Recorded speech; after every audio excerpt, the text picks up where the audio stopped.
Hello and welcome back, and today I want to return to the subject of Plex Media Server, and today I want to look at the TS-133 from QNAP. Now, do bear in mind as we're going through this video, there's actually another version of this video, the TS-233, that although it has similar hardware architecture to the NAS we're going to talk about today, it is a 2-base system that can benefit from RAID, and it also has a slightly higher clock speed CPU, a quad-core 2.0 GHz in that case, and in this case we're using the same CPU but a lower clock speed of 1.8 gigahertz there. So a number of you have been looking at this NAS as a very affordable NAS system. A little 1-bay there that you can pop one hard drive inside, you know, your Seagate, Ironwolf, your WD Red, and utilize it for Plex Media Server. And in today's video, I am going to talk about what this can do and what it can't do, and things you have to bear in mind. Now, a lot of the stuff that I'm going to talk about I've already covered in my TS-233 video, because these systems are really similar. So if you did watch that video, I'm sorry for the repetition, but I just want to make sure that I cover all the bases for everyone. So why is the TS-133 okay for Plex? Well, first and foremost, you know, it can run Plex. You can install it. It's available in the App Center, as you can see there. We're accessing this on the network, IP 192.168.133. There is the NAS there, that is our 133, and on the right hand side of the screen we can see the specifications there of the CPU and the memory being utilised. Indeed, we can go into the QNAP and have a look at the utilisation of a lot of those resources direct there on screen. But what I want you guys to really pay attention to here is a couple of things. Firstly, here, this system arriving with 2 gig of memory is using almost half of the available memory in idle. This system, which I'm only running standard security applications and nothing else, I'm not running backups, I'm not running active shares, I'm not running multimedia apps, the only thing I'm running is Plex Media Server. And you can see there that Plex in idle is using 50 meg and the system is using over half a gig of the memory, you know, a quarter of the available memory this system has on offer. And throughout the course of these tests that we're going to do today, not only are you going to see a lot of this memory get swallowed up quite quickly, but on top of that, you're going to be seeing the CPU also having to work quite hard.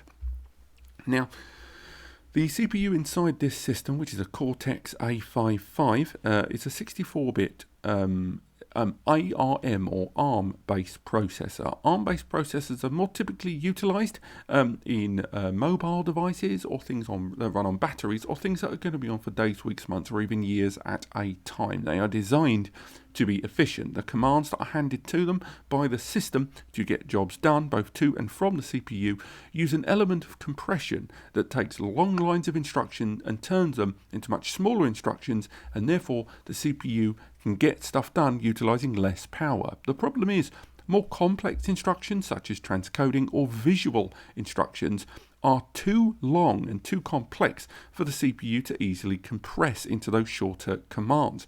The result is that ARM-based processors, although rather efficient, have limitations to what they can do, and the CPU in this system does not have embedded graphics. It's not like an Intel Celeron or a Pentium or an Intel Core. There is not a dedicated graphical component on board.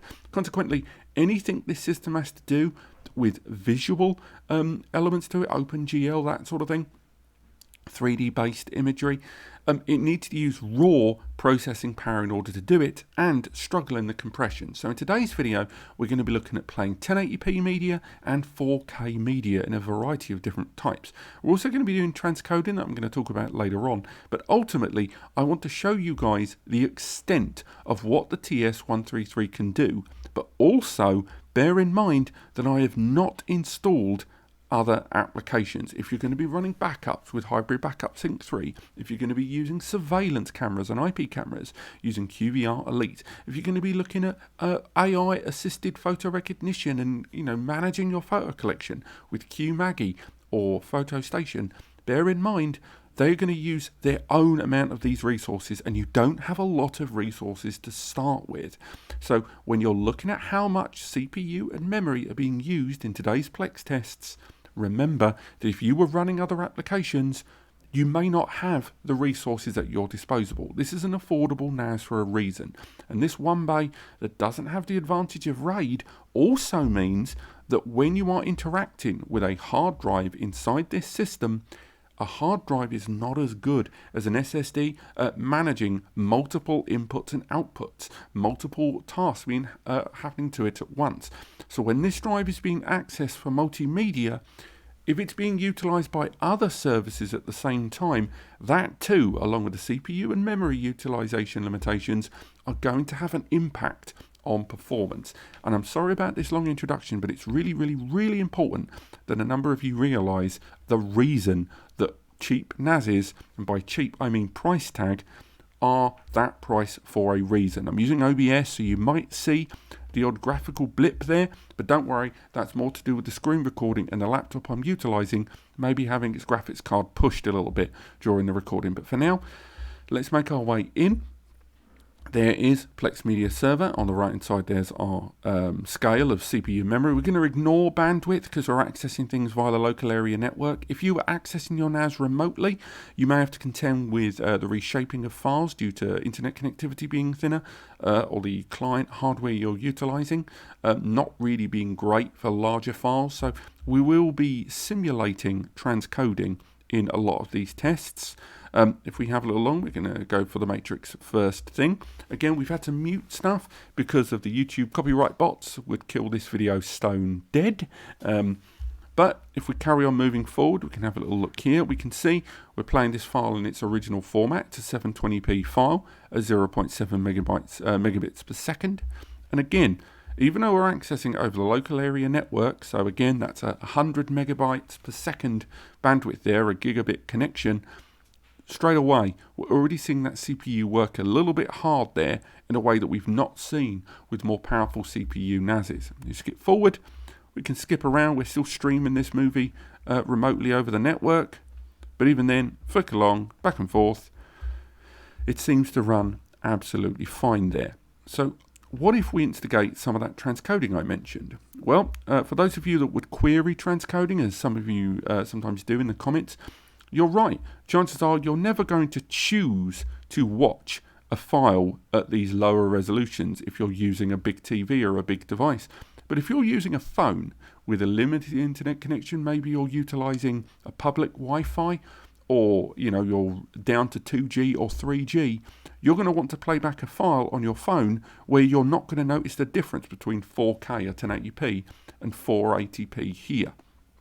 So what we're doing now is we're going to simulate transcoding. One, to see how well the system deals with it, but also just to see if it's possible. So we're going to change 720p down to 480p here. It's going to increase the bit rate by over half, but it's going to decrease the resolution. So let's go back and do that. So the system will need a moment, and it did it quite quickly. I'm quite impressed with how quickly it transcoded that file. Again, still 720p that it's flicking between, and the CPU, although there's a bit of a spike in activity, remember that the red line is the NAS system and the green line is Plex Media Server. Likewise, the green line here is Plex, the purple line is the system utilizing hardcore resources. But what if we transcode really low? Let's transcode to the smallest, 160p, which again you might call potato quality. The CPU's going to have to work a little harder here to transcode 720p down to this format, but it should be able to do it. It's going to take a moment. We've seen that big spike there. We're seeing the CPU utilization increase notably, but it is able to do it, and it's playing that file. But I think if we skip forward, the system's still going to have to work quite hard every time it's converting this file in order for us to watch it here on this TS-133. So I think that's enough for 720p. Let's go straight into the 1080p testing. So again, we go back in. We're still on the 133, and this time we're going to make our way into Little Shop of Horrors. We've tested it before. Again, we're just going to play it there. This is a 1080p file. I think it's 1.5 megabit. We test the same, or 1.9 megabit. We test the same files in all of our Plex Media Server testing for a sense of relativity. But for now, again, 1080p. We can flick back and forth. Things are running absolutely fine there. No problems whatsoever. Running like a charm. We're seeing a spike, of course, in early playback, but nothing really too much to worry about there. So for now, let's go in and do our transcoding again. This time, we're going to go once again down to 480p. So again, this is a bigger jump in terms of re-encoding that file format now from 1080p down to 480p, and also lowering the bit rate. And as you can see, look at that CPU utilization there. We're now hitting max now. This is the system basically going, I haven't got anything else left to give you right now. So again, the utilization of a lot of this hardware from this point onwards is going to be real tough. I think right now we're seeing that transcoding on this NAS is going to be near enough non-existent, at least as far as the CPU is concerned. And even when transcoding wasn't taxing the system massively, it was still pretty darn high that if you were running one or two other NAS processes, you would have ran out of hardware pretty quickly indeed. So let's come out of this, and now we're going to go into our jellyfish files. Now, for those that aren't aware, have not followed this range of tests before, the jellyfish files are effectively it's the same 30-second file of some jellyfish just sort of floating around in the water, but each 30-second version of this file gets denser and denser and denser, all the way to a staggering 400 megabits per second 4K Ultra HD highly efficient video codec, or H.265 10-bit HDR file. That file there at the bottom, I might add, not many NASs have ever played that file at the bottom. That is an insane quality file. Just to give you guys an idea, if you go into File Station here, this is a list of all of the file types. And that smallest file there, the 3 megabits per second H.264, that's 10 meg in size. 10 megabytes for 30 seconds. And as it gets bigger, it ends at 1.4 gigabytes. So again, that's well over 1,400 megabytes compared with 10 down here. It's still 30 seconds long, but this file is dense. Imagine if this is 30 seconds, what a 90 or 120 minute movie would be.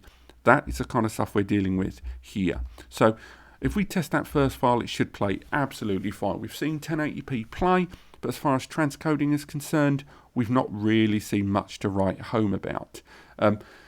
Actually, I've just realised we've done that in the wrong order. Let's come back. What we want to look at, I should say, is the 3 megabits per second H.264. And I'm going to explain a little bit very quickly about H.264 and HEVC very shortly. But both of these files are the same 30 seconds, the same bit rate, but as you see here, this one is played immediately there. We can open it up, we can see it's playing the original quality there at 3 megabit at 1080p, and it's fine. It's played back the file. The system's not broken an enormous sweat there. Now we're going to play the same file, and this time it's HEVC. If we play back that file, we can see it doesn't immediately play back that file, and we can see that it's converting it automatically. We haven't asked it to do that, it's just doing that.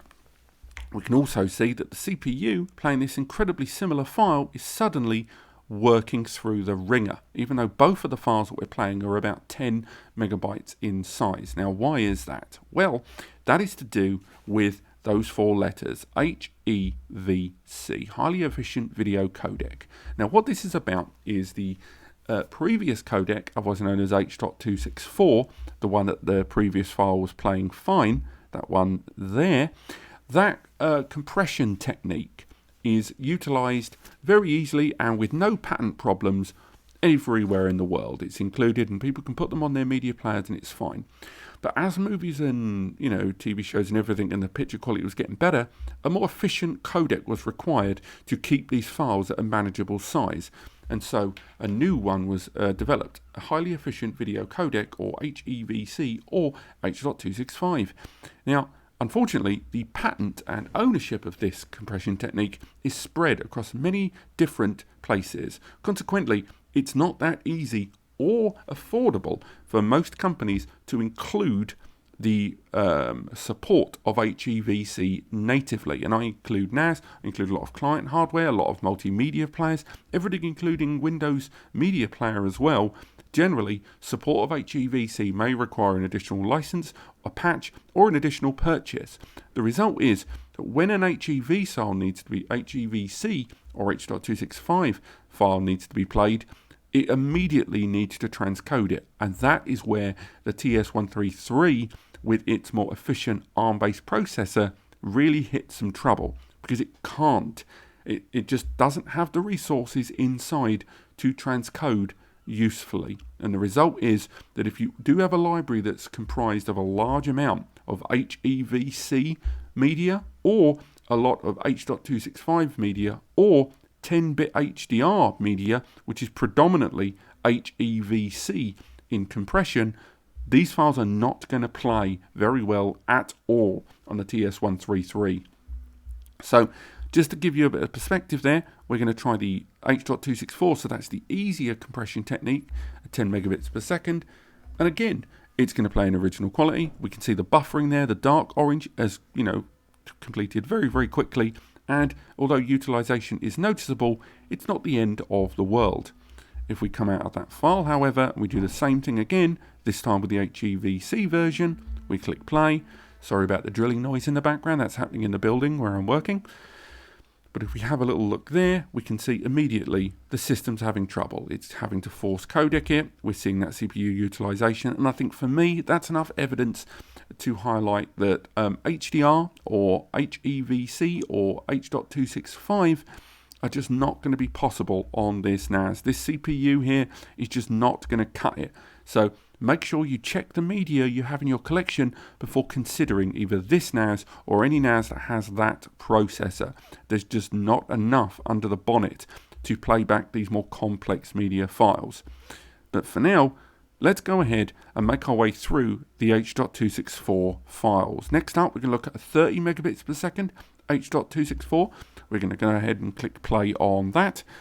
And again, we'll open it up there. And you'll notice that the dark orange line is not filling up as fast as it did before. The system is having to work harder to ready that file for Plex Media Server there in the background. And what you're going to see as we go through each layer of more complex media file, the dark orange buffering is going to have difficulty outpacing the light orange. The light orange is playback. That is, the natural, 1 second per second playback. So if the system can't prepare and line up the file quick enough, it will be outpaced by playback, and your film or TV show is just going to keep stuttering. Next up, we're going for a beefy 100 megabits per second.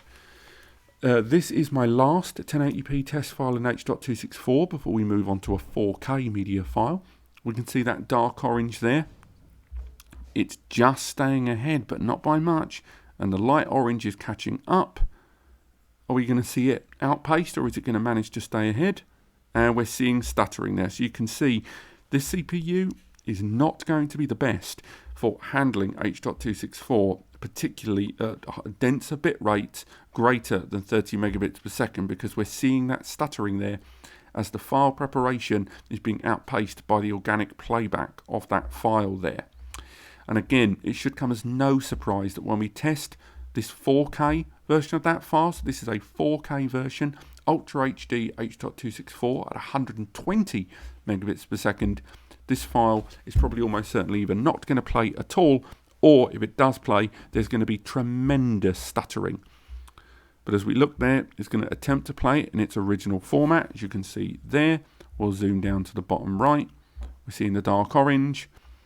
We're going to see that CPU take a fairly aggressive climb there on the right-hand side of the screen. And right now, for me, 4K is just not on the table for this NAS. It can't even prepare the file quick enough for the file to play for the very first time. And ultimately, for me, I think that's where the line is on this system. Just for the hell of it, I'm going to go ahead and play back the heaviest file. This is a 400 megabits per second 4K Ultra HD HEVC 10-bit HDR file. This is like handing rocket science to a 4-year-old in terms of complexity versus competence. But right now, this system is not standing a chance at playing back this file. And obviously, this is to give you some indication at the very top end. There isn't a lot of media in the world right now that's this picture quality, but I'd say the majority of domestic home libraries Well, if you've got older media from, say, pre-2017-18, the bulk of that media is going to be H.264. A lot of modern multimedia, particularly your big blockbusters, your Avengers, your high-end quality for, crazy LED TVs and that kind of stuff, that kind of stuff in the last few years has more and more released in HEVC and HDR as well. Consequently, that media is going to struggle to play on this NAS either completely or without utilizing most of your kind of hardware that you have on offer there. So my advice to you, if you're looking at this NAS, stick to 1080p, do not consider it for 4K, and definitely legacy media, old media style, because if you buy this NAS for Plex, not only are you going to max out most of its resources playing back even mid-range files, but then you won't have much hardware to run the system on its own, as well as take advantage of the many applications included with your TS-133. But at least as far as one-bay NASs go, this is still a great little system. It's still, the most up-to-date hardware in the one-bay currently in 2022 at the time of recording, but maybe things will change. Otherwise, thank you so much for watching. I hope you've enjoyed today's Plex Media Server test of the TS-133. Do let me know in the comments what you think, and if you're considering this NAS, maybe I can look at testing it for other means. Otherwise, click like if you've enjoyed the video, subscribe to learn more, and use the free advice section over on NAS Compares, link to the description. It's manned by me and Eddie, and if you're looking for a NAS for your multimedia, tell us what you need, a vague idea of your budget, and we'll let you know what's the best NAS within those means. But do bear in mind, it is a free advice section that we do get a lot of queries. So it might take us an extra day or so to answer your inquiry. But otherwise, thank you so much for watching, and we'll see you next time.